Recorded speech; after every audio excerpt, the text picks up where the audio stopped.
is somehow related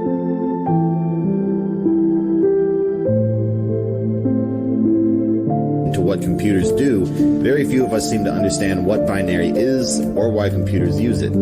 If you want to know, then this video is for you, because it's actually a very simple concept and still quite fascinating. Before we get to computers, let's talk about what binary itself is, as it existed long before computers did. Binary is nothing more than a system of counting. To understand how it works, let's look at two other systems of counting, tally marks and the glorious base 10 positional that we all know and love today. Tally marks are the simplest counting system imaginable. However many things you have, you put down that many marks, easy as pie, but not very efficient. Meanwhile, base 10 positional, which is what we use today, uses a different symbol to represent different amounts of things. With the numbers 0 through 9, we can recognize that each symbol indicates a different amount of things. If we need to represent something higher than 9, we add a digit to the left, roll this first digit back to 0, and start over.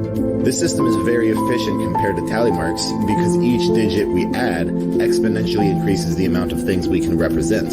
Because in this system we add a new digit every 10 things, each digit represents an increasing power of 10. This is the number of ones we have, the number of tens, the number of hundreds, the number of thousands, and so on. Now this is probably something you already know, but it's very important to keep it in mind when we talk about binary. Now binary works the exact same way as base 10 positional, but instead of each digit going from 0 to 9, it goes from 0 to 1.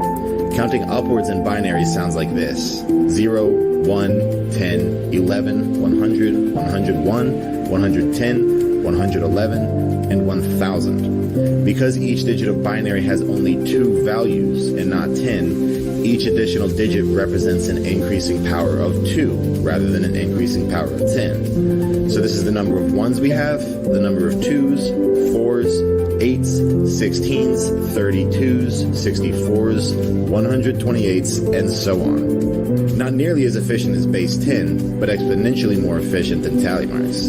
Literally. So now that we know how binary works, let's talk about computers. Why did the first computer creators, as wise and intelligent as they are, waste their time with such an ineffective system of counting? Well, it's because of a physical limitation on how computers work. Everything a computer does comes down to what's known as microtransistors.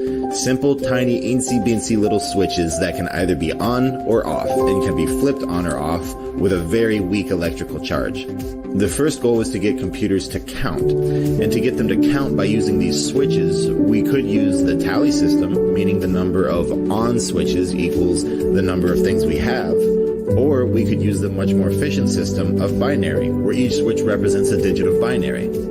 8 transistors using the tally system could represent a number as large as 8 by turning all of them on. With binary, we can represent a number as high as 255. An on switch means a 1, and an off switch means a 0. Now is a good time to mention that a single transistor is what's known as a bit, which stands for binary digit. A byte is 8 of these bits in a row, which means any number between 0 and 255. So if binary is just a system of counting, what do people mean when they explain how to spell things in binary? Well, what they really mean is how to spell things with ASCII. The American Standard Code for Information Interchange is a way to convert a computer's data, which can only be in numbers, and turn it into letters for humans to have an easier time to work with.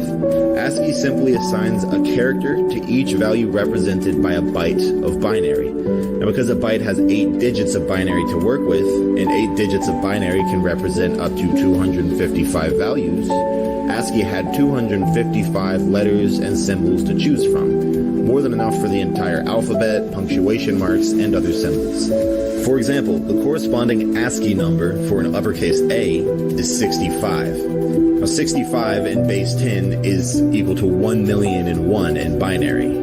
So whenever you type in an uppercase A in a Word program, a coding program, or a scripting program or whatever, somewhere there's a little tiny row of 8 transistors arranged in the pattern of off, on, off, off, off, off, off, on, which represents 0, 1, 0, 0, 0, 0, 0, 1 in binary, which is interpreted as 65 in base 10, which is converted by ASCII into an uppercase A. You're likely starting to get a feel for the staggering amount of transistors required to write something as simple as a Facebook status, let alone all the different coding that your computer has to do to make the screen light up, play games, calculate massive values, and so on. Well, long before we got to the point where your phone can play three-dimensional games, it became clear that numbers as high as 255 just weren't going to cut it.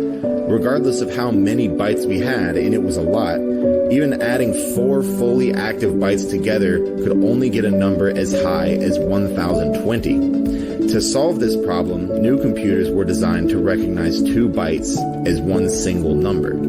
So now instead of referencing one line of 8 transistors, computers could reference 2 lines, giving 16 digits worth of binary. This was a huge help because it increased the amount of representable numbers exponentially from 255 up to 65,535. When you hear people talking about the difference between 8-bit and 16-bit, this is more or less it. Now that doesn't mean that a 16-bit system is exponentially that much more powerful, because your program isn't always going to be utilizing all of these numbers in each byte that it represents. It just has the option to, which opens up lots of doors. Well, this could go on for ages and ages, but I want to end this particular video right here so as not to be overwhelming. In future videos, I will explain how computers use these numbers to decide which pixel is what color.